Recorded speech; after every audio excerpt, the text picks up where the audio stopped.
What is up, my good people of the internet? It is Tortora, And Alford. and we are here to preview Syracuse at UNLV. Syracuse's first road game of the 2024-25 season. UNLV is 4 and this many, and Syracuse is 3 and that many. So 4-0 versus 3-1. 3-0 with Matt Sluka, and that when he decided to declare himself a free agent, they now have Haj Malik Williams, who had himself a pretty nice game. Yes, he did. And they blew the doors off of Fresno State. So UNLV has 2 wins over the Big 12 this season in their 4 games. And Syracuse has a win over one ranked team, the only ranked team that they played, Georgia Tech. They have an opportunity to get another ranked win against a top 25 team when they face off against UNLV. The University of Nevada, Las Vegas. The Rebels and the Syracuse Orange are Friday night lights happening at Allegiant Stadium, the home of the Las Vegas, say it with me, Raiders. So shout out to the Boom. So we have the Raiders home, 9 p.m. Eastern time, 6 p.m. on the West Coast. So they get it at dinner time. We get it at night time. Syracuse at UNLV, prime time matchup, Friday night lights. I'm excited, if you can't tell. How are you, sir? Yeah, I'm doing good, man. I mean, I think it's going to be a good opportunity. You know, like you said, the first time the team get to pack the bags and travel away from the dome, you know, go see another stadium, somewhere they haven't been before. You know, I think the team's excited about going to Las Vegas. And I think a lot of the fan base was excited going to, when the schedule came out, you know. So, yeah, I'm doing well, man. I mean, you know, it's another week to get better, man, and put it all together and see what we do with a decent opponent. You know, like you say, they're 4-0, and they got every reason to be confident coming in this game. Yeah. So we just got to go out there and give it our best and see, you know, see if we can put that first one in the right column for those guys. Yeah, you know, and if that were to happen, Syracuse and UNLV would leave the Raiders home with the exact same record of 4-1 on the season. Mm-hmm. So Syracuse trying to, like you said, put that one in the loss column for UNLV, and UNLV is trying to make it 2 for Syracuse. I want to thank all of our partners in Central and Upstate New York. Big time thanks to Carvel DeWitt, the Wildcat Sports Pub, as well as Servomation, reinventing, reimagining, and just creating this awesome atmosphere when it comes to vending and what you think vending is and what it really should be. Mother's Cupboard, as well as Canine Camp Dog Daycare, Pizza Man, Canine Campground Dog Boarding, Ma and Pa's, the snack capital of the world, GG Cards and Breaks, I think I said it, but I'm going to echo it again, Chick-fil-A Cicero, Great Lakes Honda City, Avicoli's, Brian's Landing, and our newest partner, the Fire Pit Barbecue and Saloon out in Fulton on 264 New York State Route 48. And of course, Wake Up Call is the exclusive multimedia marketing partner of your Lemoyne College Dolphins, Bryant and Stratton College Syracuse Bobcats, and the Binghamton University Bearcats, and our partner down in North Carolina in Southern Pines, right down the road from Pinehurst Golf Courses that are known around the country and the world. You will find right by your golfing extravaganza, you will find the wonderful Brooklyn Pickle on 1788 Old Morganton Road in Southern Pines, North Carolina.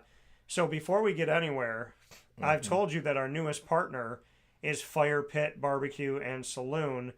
I know that you and I talk about food all the time. Mm-hmm. Are you ready to do one of these shows at Fire Pit? Hey, set it up, man. You know, I'm never going to turn down some barbecue. I tell you that. So, how many times I talk about barbecue with you? So, yeah, definitely. That would be an awesome experience, you know.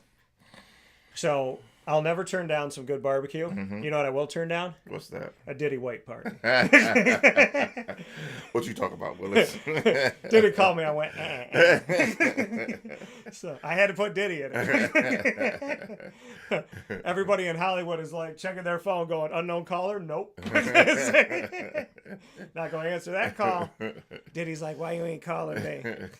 This is a collect call from the penitentiary. And Mace is like, $MA$E, and if you're ever out trying to find me, if it's Diddy, I ain't answering the phone. Exactly. So, but, yeah. What do you feel about that Diddy thing is crazy. Yeah, man. Hey. You know, that type of lifestyle, there's probably a lot more in that bucket, besides Diddy. You know what I'm saying? But hey, be careful what you do, because you reap what you sow, man. Because you treat people badly, things gonna come back around and get you. So that's always true. They tell you, and I tell people this all the time: karma is only a bee if you slap her. Whenever I see karma, I say, "What's up, girl?" Hey, what's going on, girl? I say, "Okay, what you want to say? You need some water? What you need, Show me karma?" what your name is. I was like, "Karma, what that thing do?" And she looked at me, and I said, "Just kidding." Exactly. But yeah, I mean, you reap what you sow. Mm-hmm. People think that you could do whatever you want. Some people think they're untouchable, and sometimes money just leaves people wanting so much that it's never enough, and then it becomes this like crazy lifestyle of like, I'm untouchable, I can't get caught. So it's insane. Yeah, you gotta be careful. Money, what they say, money is the root of all evil. Sometimes More money, more problems. Mm-hmm. So. Yeah. And who was in that song? So think about this. Think about who's in that song. Biggie, he's dead. Mm-hmm. Diddy's in jail. Mace, run! He said, "Don't save me, man." Run, Mace. All I told Isaac this. What I want to know is that Mace wasn't involved. Because if Mace was involved, I'm going to need a blanket. I'm gonna be in a Snuggie, and I'm going to need everybody to leave me alone for like a week. Just bring me soup and, just sing me lullabies. I'm going to have a real issue. Because whenever my music goes on, when my Alexa, I'm like, play my favorites, and a song comes on, and I hear, I go, Alexa, next. Get that away from here. I was like, we don't listen to that music in this house anymore. But let the record state that when I was listening to Bad Boy back in the day, I always did Mace's parts. Yeah. So you have said that many a times. Mace is your guy. Mace was always. Mm-hmm. So Mace, please don't be involved. Please don't be involved, because that would be just atrocious and be awful. But I mean, you remember Mace did leave the game to become a preacher. Yeah, he said, "I got to get on the right side of things." So yeah, so maybe he knew something about Diddy we didn't know. They say Diddy had like a 40-foot bed outside. Like, he had this massive mattress. Mm-hmm. I was like, who needs a bed that big unless you're doing something nasty? Wild parties, man. I'm telling you, everybody jump in. Nope. Y'all thought that you're like, oh, that Epstein list didn't get out, we're safe, until Diddy came along. And I want to put the list together and go, there's a lot of similar names on these lists. Mm-hmm. Ain't that something? Same circles, gotta be careful. Gotta be very careful who you lay in a 40-foot bed with. But I mean, it is true though. People think they can get away with it. Yeah, it is. I mean, people think that they're above God. Mm-hmm. Or that there is no. Mm-hmm. And I'll tell you this: whenever you pretend like God doesn't exist, He finds a very, very direct way to humble you. Yeah. So this could be a humbling moment, and hopefully it will cause for positive change. The thing I don't want to hear about more than anything in this is victims, people whose lives have been affected in a negative way. My heart goes out to the people that have been used, abused, and all that stuff, because there's some really weird stuff going on, stuff that people would call conspiracy. Mm-hmm. But, it's funny how some people called it, and they call those people nuts, and then years go by, and remember Cat Williams, like a year ago, he came out with something like, he said, I'm coming, like, nobody's safe. And then look at a year later. So, I mean, and before Cat, there was other people saying stuff. Yeah, I mean, again, like I said, it's that wild lifestyle, There's a lot of people that knows what's going on, But, and it's funny how some of the guys, I'm not saying no names, but they're like, yeah, have you seen? I never seen none of that. Never knew none of this. But like, you were at Diddy's house on this day. It's exactly. Like, I was in the bathroom. It must have happened after I left. Yeah. I was in the bathroom just talking to my mom on the phone. And I was like, okay. All right. Sure you were. So, yeah, exactly. And what is this thing about, like, they open up Diddy's refrigerator and it only had Hennessy in it or something like that? It's just water bottles full of liquor and stuff. I mean, what's going on? Rock. Yeah. What is going on, Diddy? So, better learn how to So. You better learn that. Yeah. I was like, they're keeping him in a cell and all. Like, and I will say this: whenever they're like, we have somebody on suicide watch that it's this high profile who can rat on people. I say that they always say, as a card carrying Italian, when I hear someone this high profile with a list potentially is on suicide watch, that's just the story of the seed of when somebody tries to kill him. They go, oh, it was suicide because we told you. Right. Because right. Epstein, if a man could be that whatever and not think badly of himself, he was not going to take his life in jail. So, and the cameras were malfunctioning at the same time, and one of the people was asleep. When I heard the camera malfunction, one was pointing in the wrong direction, and that this guard was asleep, all I said to myself was, talk to any Italian about what you just said, and we'll look you in the eye and go, somebody killed him. Forget about it. Yeah. Oh, he didn't. And they're like, yeah, the way that it looked like someone came from behind. Yeah. I remember somebody like, do you think Epstein killed himself? And I was like, do you think Tony the Tiger is a real tiger? like, no. So, football. Football. So, Syracuse going to UNLV and the city that never sleeps. So, Vegas, where they claim to say that most sins don't exist in Vegas. What happens in Vegas stays in Vegas. Unless you got to go to a doctor to get a pill for it. So, or 9 months later, ask me if it stayed in Vegas. So, anyway, this is wake up call after dark. So, Syracuse UNLV takeaways from Syracuse through the first 4 games.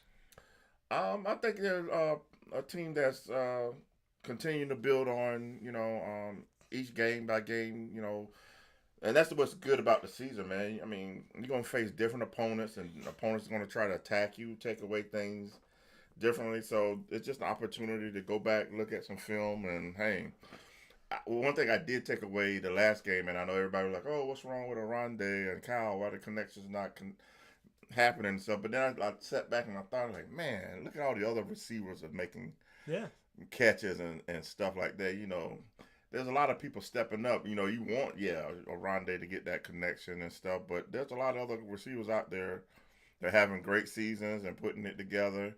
Z, he's not around, but then we talked about all the time. We go back to the spring. We talked about how Gil was a connection in the spring. Yeah. And, Trevor was a connection in the spring, and you're seeing that now coming over to the games and stuff, not just in practice or in the spring game. Now you're actually seeing it when it really, really matters and stuff like that. Jackson Meeks now stepping up, because he was out during the spring because he had a little procedure that he did. So, different guys is coming in, and there's other guys that we didn't even have a chance to watch yet. They're in the receiver room that we hoping, hey, maybe they're going to get their chance to get on the field. So, that's what I kind of take away from it. It's like there are guys that are stepping up when maybe if a team's going to double Aronde, then, hey, you double one guy, you're going to leave something else open, I just think as the weeks go on and different opponents going to come with their different schemes, as I say always, that this coaching staff really trusts Kyle and what he can do. And then he just has to make the right decisions. Sometimes you hear him talk about, hey, I shouldn't have did this or did that. But I think that comes with playing. Sometimes you can get a little confident in yourself, or you might just see something and it happens. It's part of the game. But I enjoyed it, even though we haven't seen the run game the way I think. But there are still parts of the run game that I like, that where you see LeQuint get 8-9 yard gains here and there. But you just want to see it consistent. But, hey, the opponent's going to play their scheme to take certain things away, so it's not going to work every time. Kyle McCord, quarterback of the Syracuse Orange, he is in the top 5 quarterbacks in the nation in 4 different categories. And he is tied for 4th in one, he's 4th in another, and in touchdowns he's tied for 4th in the nation, and then I think it's with total yards in a game he is tied for 4th. He's leading the country of every quarterback in Division I FBS over 130 schools. I think 134 schools. He is the number 1 quarterback in the nation going into college football week 6. in completions in a game on average and in passing yards per game. 1 in the country. Has he taken unjust criticism up to this point? No, I don't think so. I mean, I know he's made some choices he probably want back, but I don't know if he really. And he's owning anything that happened. You know, you've been in the press conference. You said to me that he's that caliber NFL style guy that when the game's over, he come and stand in front of the media and take accountability. So I don't know if really the fans really kind of point anything at Kyle. You know, maybe they're saying check social media. Yeah, I mean, you're gonna have your guys out there that there's always gonna be those guys that just can't wait till you do something wrong. The I told you so guys and stuff. Let me show you where you went wrong. Exactly. So, but now, to me personally, I don't feel it. I think there might be other issues that you can look at the team and say, but quarterback is not one of those to me. They think he's looking at his receivers. Right. They think he's forcing a pass or just going to his first read or something like that. I don't feel that Kyle. I think there's some times where he should get rid of the ball. I think there's times where he should get out of the pocket. I think there's times where he should run. I think there's times where he should hand the ball off. I think there's times where he could maybe survey the field a little bit more. But I also see a guy who, like I said, who you just said, that I've been around a bunch of NFL teams and I see an NFL type of guy when he's doing interviews. Right. I like the fact that they talk about him being a leader on the field. I talked to the guys throughout camp and they just were like, difference between last year and this year. Like, they're like, man, that dude can throw the ball. They're like, he can throw it all over the field. So to me, it's like he's done so many things. We've seen him thread the needle. We've seen him make some good passes. Some of the drops have been on the players and not on him. There's been drops over the middle. Him and Arande. And the thing with Arande, and I don't know why people are obsessed with it, other than the fact that people just want to be negative, is if he's not connecting with Arande like he's connected with some other people already this season, like Trevor's like the main guy, and then Jackson probably. But if he's not connecting with Arande, I would argue 2 things. I would say, number one, he's tried to, and Arande's dropped a bunch of the balls, or they just haven't been in sync. And then the second thing I would say is, with no offense to Arande, who cares? Right. As long as he's getting the ball to someone, why is everyone like, why isn't it going to Arande? Last year, Syracuse was one-dimensional, and now it's like people are begging them to go back to being one-dimensional. Well, why is he not getting the ball? Well, to your point, because Jackson Meeks is on the team. Because Trevor Pena's healthy, thank God. Because they have, a bunch of different weapons and guys out there. Zeed Haynes, whenever he comes back, he's another guy to look at. So, why are we not seeing so much OG? It's because there's other people in the field. Umari is a better guy than people give him credit for. But I'm just like, I'm kind of over this whole, like, what's going on with Arande? Because Arande's dropped some balls, like I said. They've been out of sync a little bit. And at the same time, Kyle's got a bunch of options. So if he's not going to Arande, it's because somebody else is open. Exactly. And Jackson Meeks makes incredible catches on the sideline. So he's been making all these acrobatic style catches since week 1. So with all due respect, I'm just kind of over this Arande focus, because I feel like they're trying to make a problem where there isn't one. Exactly. And what you said in the beginning, like, we've seen him make all different types of throws. And, he may look one direction, but his arm is so good, man. I mean, I think Kyle reads the defense, and he already got an idea. And that's where some of his errors come into play, where he read the defense. He's like, all right. And he even said in the press conference, I should just take the easy check down to LeQuint and just go from there. And I think I could think of maybe the interception right before the half with Holy Cross. You had I think you had LeQuint in the flat right there. I mean, it was right before halftime. He tried to force it, and he went too low. Yeah, exactly. So, I mean, it happens. I mean, you're trying to fit a ball in there and stuff. But he just got that good of an arm where, 9 times out of 10, he gets it in there. And it's like, why am I going to keep constantly looking for this and that? And I already read the defense. And if they're going to give me one-on-one outside with Jackson, guess what? 1, 2, 3, I hit the back foot, it's out of my hand. I'm not wasting time. Because now you're starting to see teams bring more pressure, too. It's not just that. So, he gets the ball out on time, and if he reads the defense and they want to bring extra people, then again, that leaves somebody else open across the middle or wherever it may be. So, like you said, I don't have an issue with that either.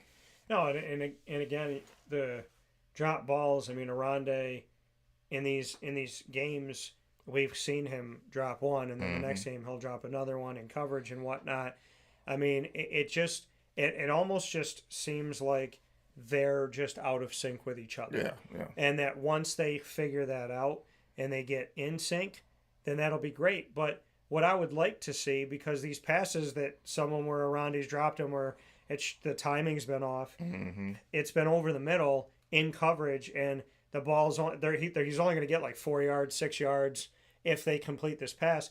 I want to see Aronde's height down the field, and he doesn't have to line up on the outside, but have him line up next to Jackson and have him, and have him just come up and then cut across the middle. Because the thing is, tight ends that were tall used to abuse the heck out of Syracuse's defense in the middle of the field. So take what was taken from you, put Aronde next to one of the guys on the outside, have him run, stop, look for like a check down, then go and just slant. And if he runs straight down the field, go 10 or 12 yards, and then slant to the middle, he's going to create those opportunities with his height that are going to be the plays that Syracuse used to have affect them. Yeah. I feel like use his height, use it down the field if you're going to use it in the middle of the field, and then use him in the end zone because of that height that he has. Yeah. I just feel like these short passes over the middle should be going to Trevor, or should be going to like a Malachi, someone who's not as big and is going to catch it and take off,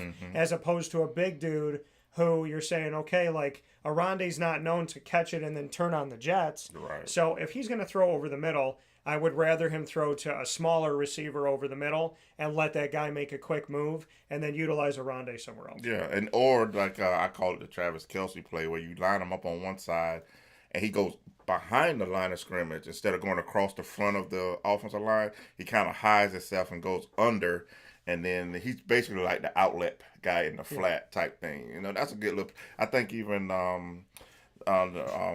Robert and I kind of used that in his year here. He kind of found little sneaky ways to let the defense lose Aronde in the wash. You may have a lot of people going out to the right, and then he's sneaking out, leaking out across the field, the opposite direction. So just little stuff like that. I mean, there's probably a lot of plays that we hadn't even seen in the playbook that they haven't even gotten to yet. So once, all that stuff iron is out, we probably see some more production. Because the first 2 weeks, I don't think anybody really was complaining, about Kyle's connection with Aronde, because it was basically Aronde and Trevor first 2 weeks of the season, and then now, and he only went like a time or two to Zeke and Jackson. Right. And now he's going more to Jackson, and people are like, but what about Aronde? And it's like, when you have this many weapons, just get it to the guy. Exactly.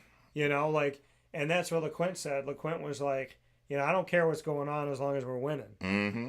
And really, that's honestly true, because winning cures everything. I don't care if you made a mistake or you're not getting the touch you think, but if you win in the game, eventually, hey, we meeting our team goals, and hey, let's keep rocking with it. And then eventually the coaching staff will look at it and say, all right, we got to come back to this guy a little bit more, maybe next game and stuff like that. So, yeah, there's nothing to panic about. So, going into this game against UNLV, we take a look at Haj Malik Williams, who is obviously their quarterback now. Haj Malik Williams was a guy that's, coming on to the scene at UNLV. There's two guys that could have played, and Haj was a guy wearing number 6 who had come in from playing for the Campbell Camels. And keep in mind, folks, he has played 5 seasons. This is his 6th year. This is his 6th year, because he gets a redshirt year, and then he gets the 2020 year from COVID. So he came into college in 2019-20. So if he's 18 years old, that's 18, 19, 20, 21, 22. He's at least 23, if not 24 years old right now. Exactly. And he's seen a lot of football, so it's nothing new to him.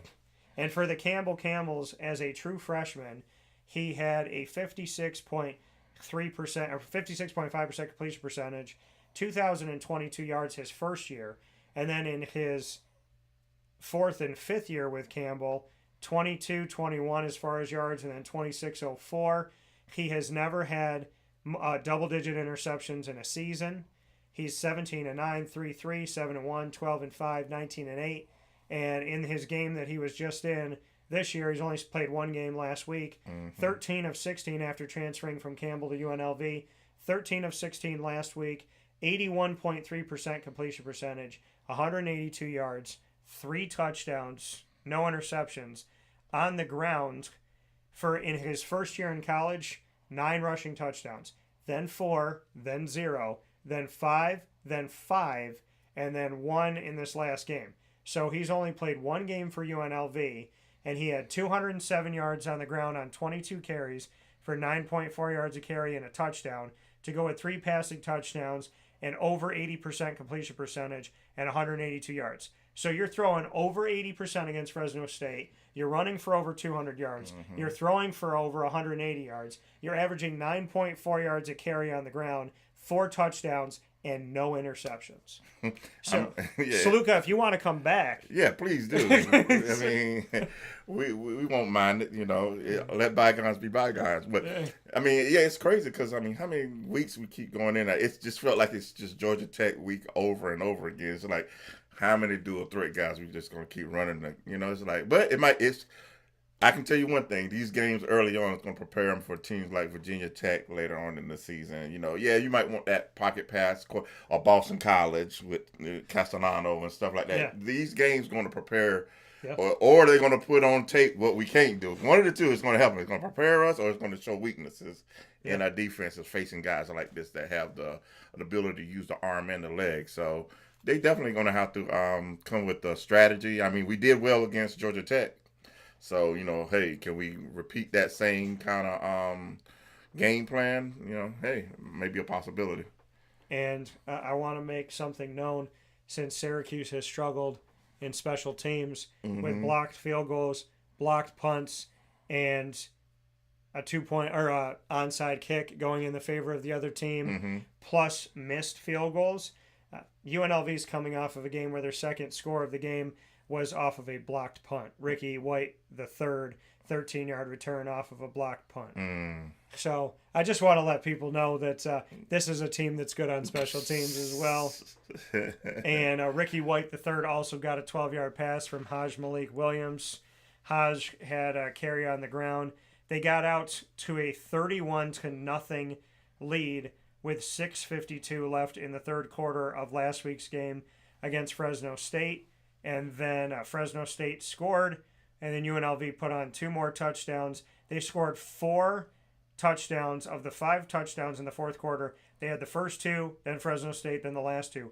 So after being up 31-7, they scored 4 touchdowns in the final 15 minutes. Wow, hey, they didn't slow down late in the game, but that I think really. And one of them was a 90-yard kickoff return to add in that special teams. Special teams, he went in all 3 phases, But I think if we, we just got to hang with those guys. You just can't dig yourself in a hole. Once you dig yourself in a hole to a team like this, it might just snowball out of control, and then you can't. It's going to be hard to get yourself back into the game. But like you said, that fourth quarter is crazy. 28 points just in the fourth quarter alone. Hey. Most teams, when you're already up that much, it's just kind of like, let's put in the backups, and the backups really don't produce. So, So, hey, keep your eye out for that one. Yeah, so that's something to look at, as Syracuse has struggled on special teams.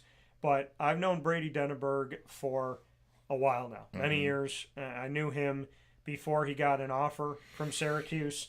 So we did the interview with him and his mentor, fantastic Syracuse kicker, and my favorite, Nate Trout, and the wearer of number 36 as well.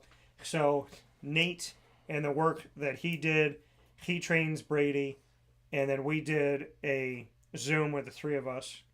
Then we did when Brady got offered from Syracuse. Then we did when Brady committed to Syracuse. Then we did when Brady had come on campus, did his visit and all that stuff. So I've known Brady all the way through. It's become kind of a funny thing that whenever I go to camp, I always end up running into him, and we end up talking to each other. And I, definitely care about Brady and his family. His brother Mason plays in Major League Baseball, trying to come up the ranks there. And so, an awesome family, a family of athletes, really cool family.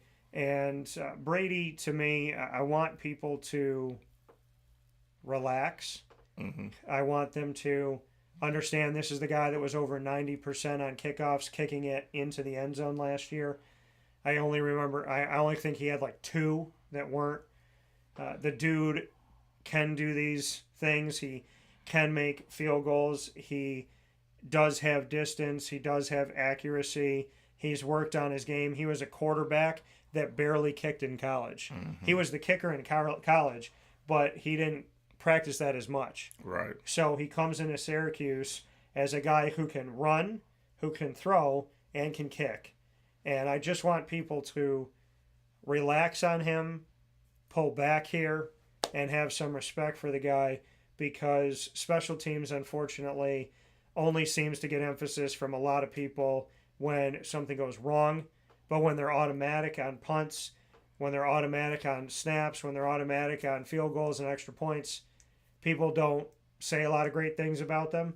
And I think that Brady came in as a true freshman doing so many things well. Mm-hmm. And now that he's a junior, I just want people to step back, look at every halftime when all you got to do as a fan is kick it from 20 yards away, and they kick line drives because it's really hard to lift the football, and understand how difficult of a job it is, and just back off of Brady, because I think he's a lot better. I think he's a very talented guy. He's a great guy, God-fearing guy, and I just would love it if he got the respect that he earned, because now he's getting this negative publicity, but who was giving him the positive publicity? I know I was. Mm-hmm. And I want people to have some more faith in their kicker and to be a little bit more respectful of the position, especially understanding that it looks easy, but almost no one can ever do it in the dome at halftime,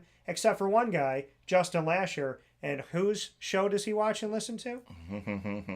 And I met Justin because he played in the fantasy league through Wake Up Call with Dan Tortora. So when he made that field goal, I was like, that's my kicker.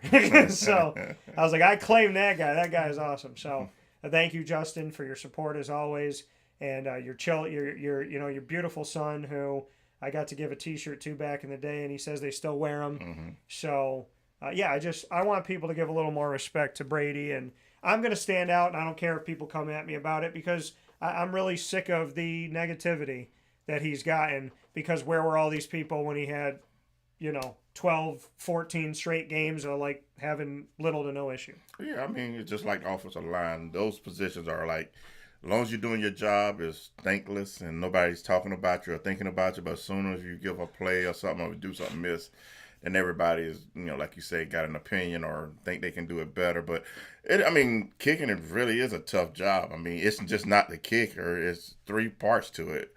It's the snap, the hold, and then the kick. And everything got to be in sync on time, and technique got to be sound. So, I'm amazed at how these guys can kick some of the longer, 48, 50. Now we got kickers, a few week ago hitting 59, 60 yarders. Yeah. Young Koo for Atlanta. He's incredible. So, kicking, it's not a simple thing as just hike it and put your foot onto it, It takes a lot of technique and stuff like that. And like you said, he has the strength to do it. It's just not that he's not capable of doing it. But even Fran kind of talked about it, You can't rush it, can't worry about the rush coming at you. Stay focused. And I think Andre was good at doing that. Have your routine, stay your routine, and just trust the process and then go from there. So, yeah. And special teams coordinator James Villano said before the season started that he had Brady going through a routine. I believe it was a 4-step routine. Mm-hmm. And he had him going through it, and it was like, hey, just keep to it. So that's some good advice coming from you, Isaac, that, Brady, if you're listening, go back to your 4-step routine, forget about what everybody else is doing out of your control, and just, focus on getting that ball out as opposed to, wondering where people are and this, that, whatever. Right. Just do what you got to do. And I think it was Naughty by Nature that said, "You can do it. Put your foot into it." I think that's what they said. Yeah, I kind of remember something like that. So I'll put your back into it, Yeah. So looking at the depth chart here, no change at quarterback, running back, tight end. We do know that Zede Haynes is not on the 2 deep anymore. Mm-hmm. It's Jackson, Meeks, Daryl Gill behind him, Umari Hatcher, Justice Ross Simmons behind him, Trevor Pena and Emmanuel Ross behind him. And then left tackle still Demetrius Weatherspoon. Left guard still Jacob Bradford, Jay-Henri Reed, center. Right guard Mark Petrie. And right tackle Savion Washington. Fidel Diggs is still the only defensive lineman that doesn't have an or. Mm-hmm. Derek McDonald and Justin Barron still your linebackers. Devin Grant for the second week in a row is in that star, a.k.a. Rover, a.k.a. linebacker DB hybrid. Clarence Lewis and Marcellus Barnes are your corners. Free safety Deuce and strong safety Elijah Cinco Carter. Brady's still the kicker. Jack Stonehouse still the punter. Tom Callahan still the long snapper. Kick return Yasin Willis is seen back there now. Trevor Pena still on punt. Davian Kerr we saw against Holy Cross have a nice return on a punt. Mm-hmm. Malachi James we didn't see in this last game. So it'll be interesting to see if they're looking to save him for one more game, if they want to potentially redshirt him. Mm-hmm. So what were you pointing to? No, one of the oars, King Joseph Edwards on defensive end. I don't know if we've seen him. David Amapariola. Yeah. I don't 3 sacks at the end of the Holy Cross game. Yeah, talking about getting some first game action and coming in and getting 3 sacks like that. So, and again, France, hey, keep working hard. He'll find his way onto the field. And it sounds like it's just a maturity thing he's working on with King Joseph because he's a true freshman. Yeah, exactly. I mean, you don't want to bring a young kid in too fast, And like you said, he has all the abilities, but there's some other things you want to focus on to make sure these guys are understanding. And hey, if we get the classroom stuff right, then the field and stuff is going to come right with it. So yeah. Yeah. So I mean, I think at this point, when you look at Syracuse, I mean, we've been pretty consistent. Mm-hmm. When you're looking at who's out there in this 2 deep. And I think that for me, 4 games in, the biggest thing on offense I want to see is them running the ball. Mm-hmm. And the biggest thing on defense, I want to see them stopping the run. Yeah. And I want to see the DBs able to handle guys on an island because, as you said to me, you said one thing is for certain. In this defense, Fran is going to put you on an island, and he is going to make you play one-on-one against somebody. And so, I know you've said that to me, is that he is not going to shy away by any stretch of the imagination of leaving his corners by themselves and making them have to figure it out. Yeah, I mean, we've had some great corners come through the program, so, watching the back end of the defense, and it's funny, we're 4-2-5, so you're like, okay, we got 5 guys, but then you're going to walk one guy up to the line of scrimmage. Yeah. So, and then most of the time, the Deuce is playing kind of up close to the line too. So now you got just a single high safety or whatever. So, and these guys are, like you say, on the island. So, the techniques that Fran are teaching these guys got to be confident in what they do. And execute and just communicate. I think that's the biggest thing. As long as they're communicating, they're fine. But if you're not really on the same page, you can easily let somebody get behind you. That's the thing with playing, on an island like that. So just making sure they take care of what they're supposed to do and talk amongst each other, they'll be fine. Well, the thing is having 5 of them, they should be able to kind of talk to each other and say, hey, like this dude's putting this move on and he's always getting me here, so just watch. Right. Spy and, like help me. It's the same thing in basketball. You would, if in basketball you're getting beat and like you're having an issue, you would yell switch or you would yell help. Right. And so, I mean, don't be too big of an ego to not yell help in the open field. And at the same time, on the D-line, I would love to see King Joseph on one side and just kind of like like playing that linebacker or whatever, the edge, and like kind of like not all the way down but crouching. See him on one side and see Fadil on the other side. Yeah. I think like that could be fun because there's an explosiveness that you're hoping for in King Joseph, and then Fadil Diggs. I mean, this is a guy who I just feel like is going to be in the NFL. So to me, them together would be pretty exciting to see. Yeah, they both are dynamic athletes that could get to the quarterback. And then one's going to probably demand a double team, and then the other one, they might be like, oh, yeah, this guy's young. Don't think about it, but hey, guess what? The young guy came in and got 3 sacks. So you better respect him. Young boy did what? But they have, and as we look at UNLV on their side, UNLV with a perfect record of 4-0. UNLV, depth chart wise, we already talked about the quarterback, Haj Malik Williams is your guy who's going to be under center number 6.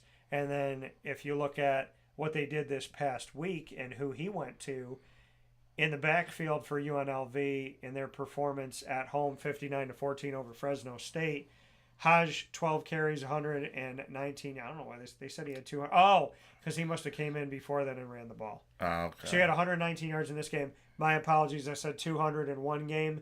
He had 12 carries in this game, and then he had another 10 carries over the beginning of the season. That's how he got to 200. So my apology on that. Yeah, 12. No, because I was going to say, well, if he had 200, I mean, yikes. But, yeah, I mean. 12 carries, 119 yards, 9.9 yards a carry and a touchdown. Kylan James, 5 carries, 58 yards, 11.6 yards a carry. Jaden Thomas, 7 carries for 30 yards, 4.3 yards a carry and a touchdown. Greg Burrell, Devin Green, Tim Connerly, D'Angelo Irvin Jr., and Cameron Friel, the backup quarterback. They all had carries in this game. They all had at least a carry in this game. So you look at this and say to yourself, Syracuse has struggled against the run, and I'm looking at 8 guys carry the ball for UNLV. Now, you may not see the backup quarterback, but you look at the rest of these guys and say, between James and Williams, that's dangerous. Thomas adds to that. And then you got other guys that, I mean, you look at 4.3 yards a carry, 9.9, 11.6. As a team, they averaged 6.5 yards a carry, more than halfway to a first down. And then he only went to 4 different guys in passing. Ricky White III was the special teams guy, offensive guy, 10 catches, 127 yards, 2 touchdowns.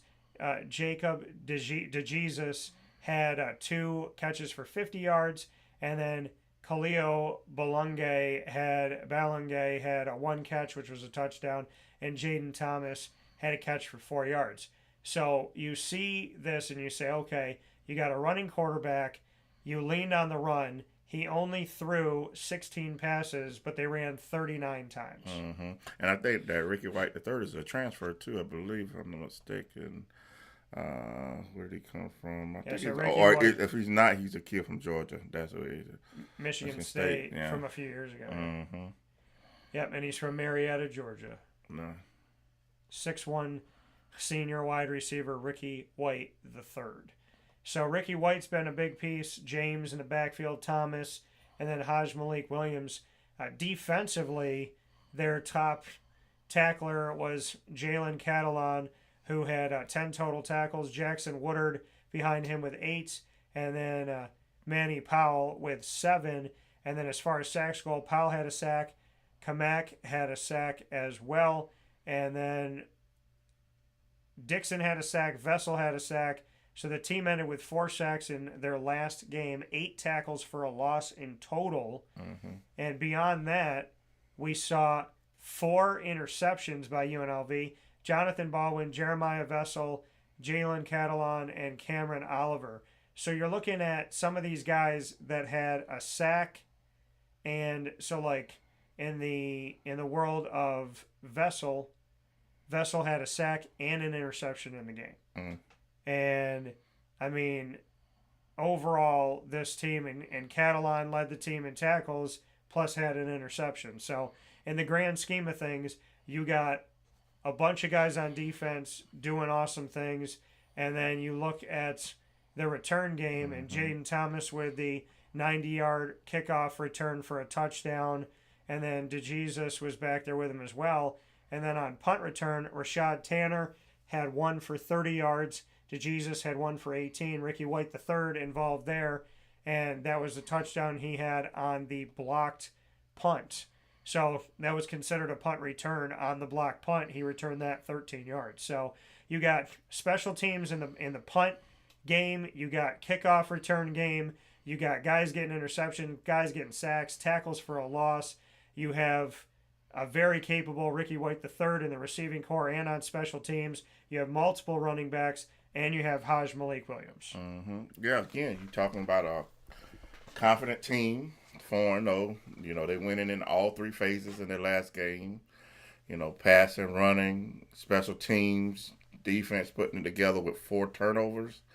You know, hey, those guys, they're not going to shy away from Syracuse. So, yeah, they're going to have to come in there with the A game.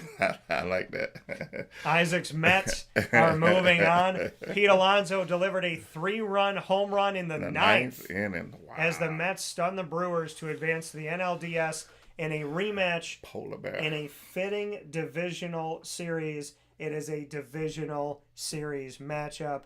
Phillies, Mets, Dodgers, Padres. The divisional round is the divisional foes, Mets and Phillies, and the Dodgers and Padres in the National League. The Mets coming back after winning 8-4, being up and the game going in the other direction late.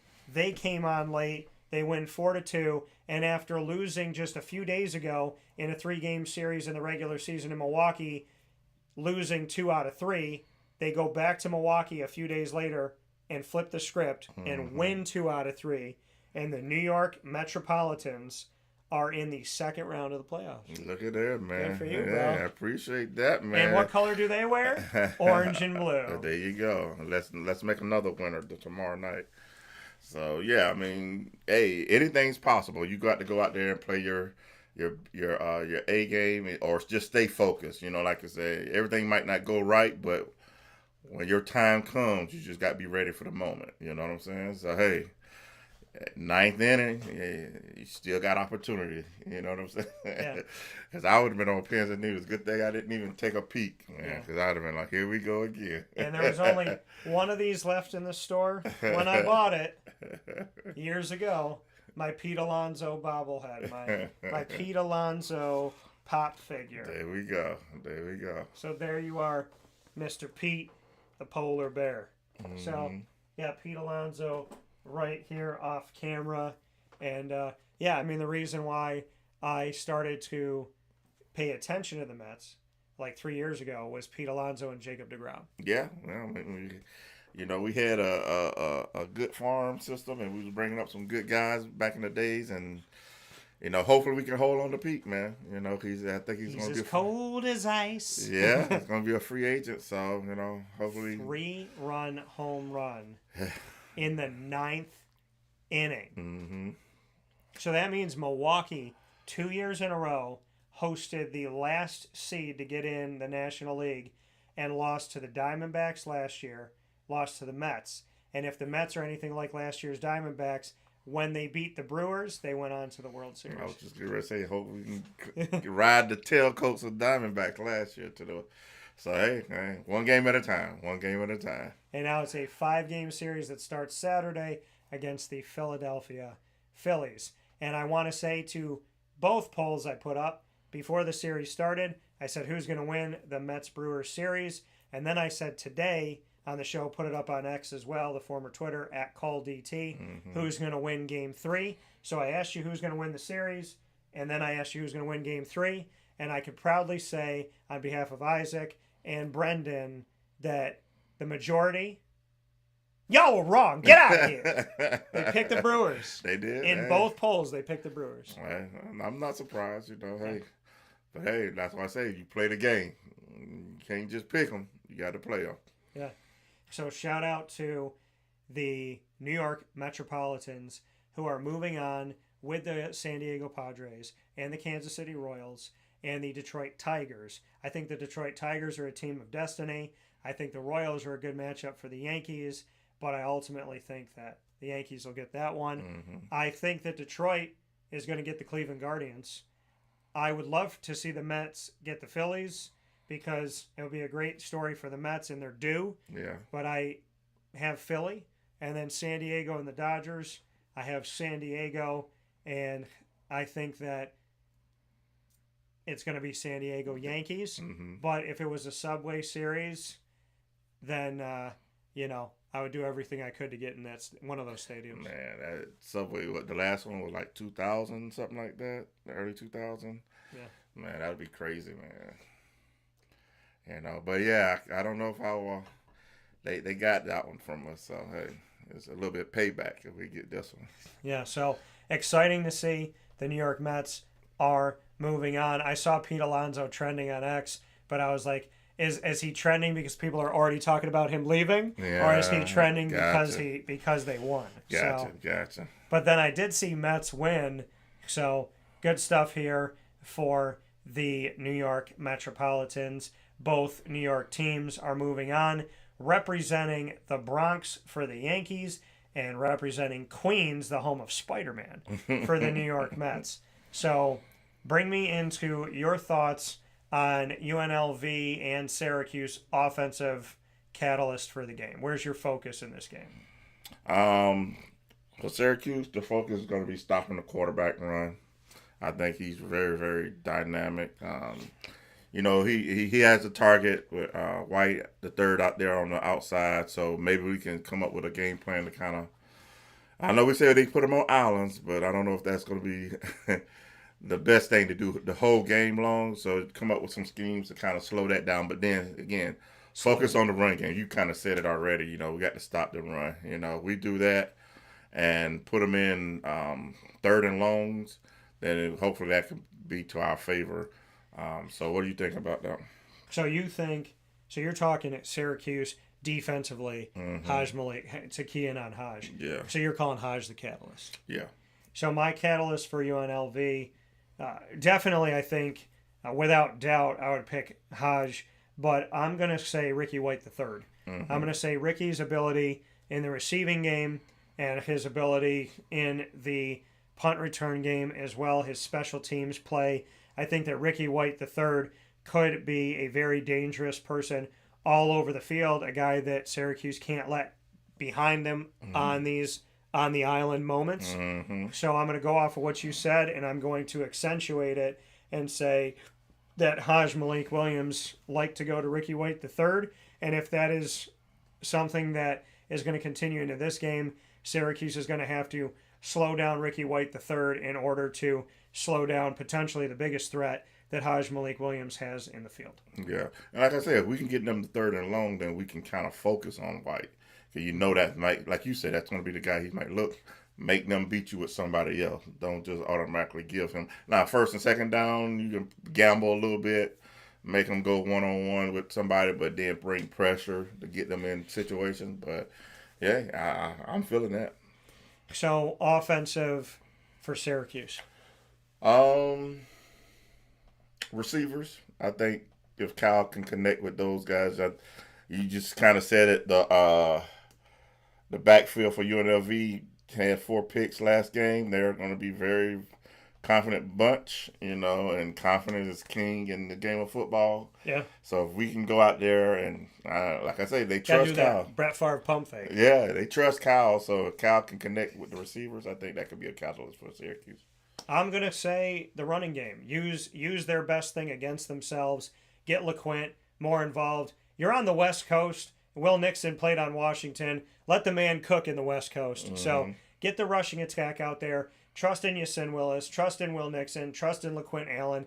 And allow these guys to establish themselves in the early part of the game, in the first quarter, where a team that has a running quarterback and runs the ball and utilizes a bunch of runners, in a team that is going to garner respect, make them respect you too. Yeah. So I'm going to say the running game. And that could be a strategy where you can kind of limit the possessions that UNLV would get, because... If you ever want to demoralize somebody slowly, run the ball against them successfully. Exactly. Yeah, I agree.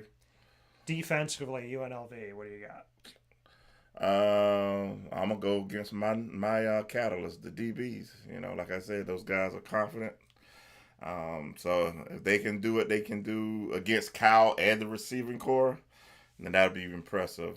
So I'm gonna say they're gonna try to lock down, of course, Rondé, and then they probably watching the film with Jackson Meeks from his 160-something yard game. So they're gonna be like, all right, he's priority 1, he's priority 2. Hey, and then Trevor and the rest of the gang going to have to step up. So, yeah. Well, you got Umari Hatcher, Trevor Pena, Rondé Gadsden the second, Jackson Meeks, and you got 4 different guys that got interceptions. And Justin Ross Simmons played last year against UNLV, I think, and had a touchdown. So, he's a guy that's familiar. Maybe that's why they've been holding him until this game. Maybe, yeah, maybe. So, hold him in here. But 4 different guys at least got, like you said, 4 guys got an interception. I named 4 guys that have been getting the ball. So you got a bunch of guys that are going to try and create coverage nightmares. They run a 4-2-5 as well. I'm going to say the defensive line, pressuring the quarterback, pressuring Kyle, and seeing if Kyle will get out of the pocket, if he'll run the ball, if he'll run and slide, if he'll have his wherewithal to know where the first down is. Yeah. So can Kyle, if Kyle's going to get pressure from the defensive line, I'm going to call UNLV's defensive line the catalyst here. They have to pressure him. He's got to get out of the pocket, be able to run, make good decisions, and for the love of goodness, do something Ryan Nassib did extremely well with Prince Tyson Gully. Use your check down. Yeah. And you know what? And like I said, that could be the key for them if they want to bring pressure. But I think Kyle's been around the game a lot. He can read that. Now, if we get beat one-on-one on the defensive line, that's something you don't expect as a quarterback. You got the confidence in your offensive line to hold a block. Yeah. But if they're getting beat one-on-one, then that's, again, like you're saying, the pressure, then that's going to be a huge benefit for UNLV defensive line. But now if you're starting to bring extra bodies, I think Kyle's smart enough where he can pick that apart and say, all right, yep, I can read this. You come in here. Just give me 1 or 2 seconds, and I can get it to who the ball needs to go to. But one-on-one, you got to tighten those blocking schemes up a little bit and don't let Kyle get beat up. Yeah, so I would say their D-line is my catalyst, which means the offensive line is going to have to elevate its game. Speaking with Dale Williams, speaking to him last week, the offensive line coach, he said that they did pretty average. Yeah. And he didn't mince any words that they've done some things good and other things, but nothing necessarily was great. Right. So it sounds like his expectations have not been met, and it would behoove Syracuse, especially in a game like this and an atmosphere like this, to show that this offensive line is not just simply big on paper, but they come up big in the games. Yeah, and I think you can see a lot of teams are trying to use speed brush, the speed, get around our tackles. Yeah. So, they just got to be mindful of that. And then that's where you got to do the throat chop. where you got a guy like this and you see this guy coming and you're like, bah!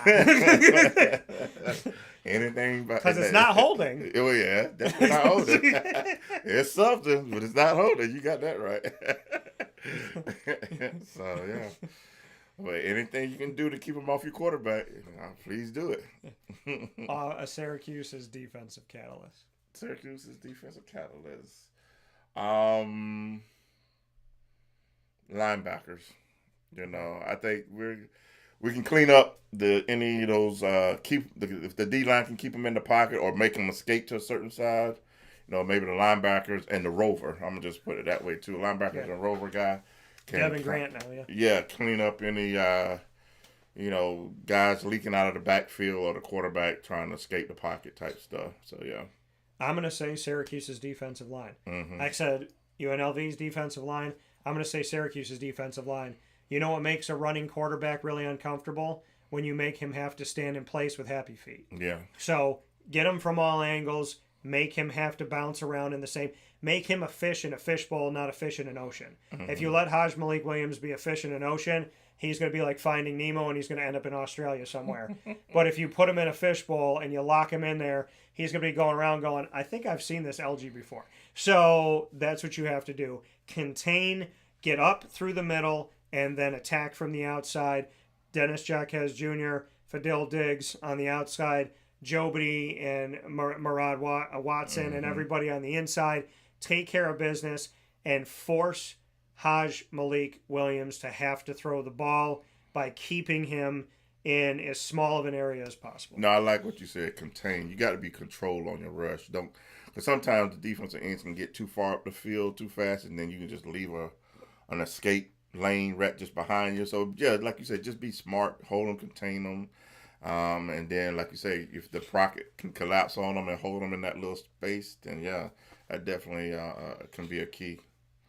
So, special teams, Brady Denenberg, hopefully things, he confidence stays strong, gets back to his reads, and does that four-step process that James Villano was talking about before the season, and doesn't worry about where everything is. And if, gosh forbid, something happens and a kick gets blocked or something like that, let it go on to the next play instead of taking your eyes up looking to see if there's somebody about to block it. So, my catalyst at special teams would be Brady for Syracuse, and for their side of it, I would say with a blocked punt and strong on the kickoff and good returners on the kick and punt game, I would say that Syracuse is just going to have really good blocking and attacking on punt return and kick return. So I think the biggest thing for UNLV is expose Syracuse's weaknesses where you've found them on film and try to block punts and try to block kicks. And then I would say on the other side, Brady. Well, I'll put it this way. May Brady only be kicking extra points. May the offense whole drive so we're not punting, so we can take away all those worries. We ain't kicking long field goals and we ain't punting the ball. So if we can control those two things, then we don't have to hopefully worry about that. Can't block something you don't have. Exactly. If it's not an attempt, then you can't take advantage of it. But and I think Brady with the leg, like you say, with like kick return, I think he has a strong enough leg where he might discourage some guys from trying to bring the ball out of the end zone, So, and then you're in an indoor stadium again, so there's no element. So we've seen him kick the ball through the end zone in the dome. So if he's doing that, then I don't think we'll have to really worry about the kickoff part to it. Just kick it deep, Don't even give them an opportunity to bring it out. So yeah. Don't give them an opportunity, and don't give them an opportunity. Score. What's your score? Score, I'm going to go 31-20, Syracuse. So Isaac is going 31-20, Syracuse to win. I will be going...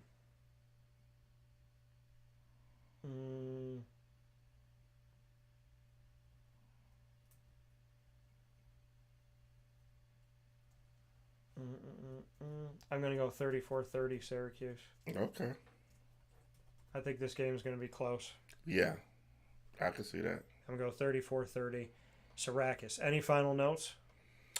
No, just hopefully I just want the guys to come out and get a rhythm. Like last game, they came out first quarter, they had a rhythm, and then all of a sudden, second quarter, there was sputtering all over the place, and then they didn't find it until late in the second half. So if they can come out and just be consistent, find that rhythm in the beginning, I think we'll be all right. Because like you say, you can't let UNLV get up on you and you just digging that hole, you just try, and then that's like you say, if you want to make them balance with running the ball, getting in a hole, they're gonna have to pass to get back into. Not have to if it's early, but Syracuse do have that confidence in Kyle, but they will just kind of. I think naturally it'll be more passing than running. So if we can stay balanced, I think we can keep both running the ball and keeping UNLV off the field. So that's my thing. Yeah.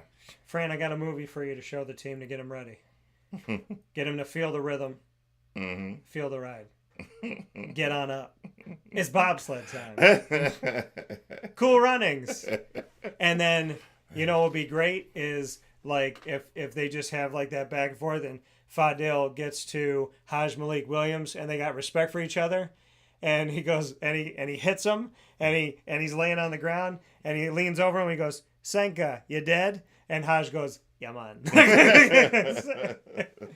So always got to have fun and good sportsmanship. Exactly. So Friday Night Lights, less than 24 hours away, 9 p.m. on the East Coast for all you Syracusans, and out in UNLV area, it will be at 6 p.m. So this Friday, October 4th at 9 p.m. Eastern Time, 6 p.m. Pacific Time, you will be able to watch Syracuse and UNLV.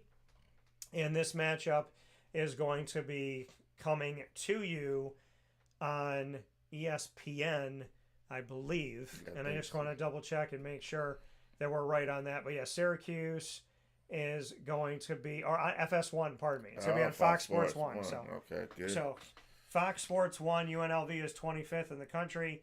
Syracuse is still unranked. And so we will look forward to see what's going to happen. The one thing we do know from tonight is that the Mets have at least 3 more games in them. We're still alive, baby. Still alive. That's right. Congratulations, brother. Appreciate you, man. Appreciate you. All right. God bless. No stress. Do your best. For Tortora and Alford, this is Wake Up Calls, special broadcast previewing Syracuse at UNLV. We'll talk with you soon. Be well and take care.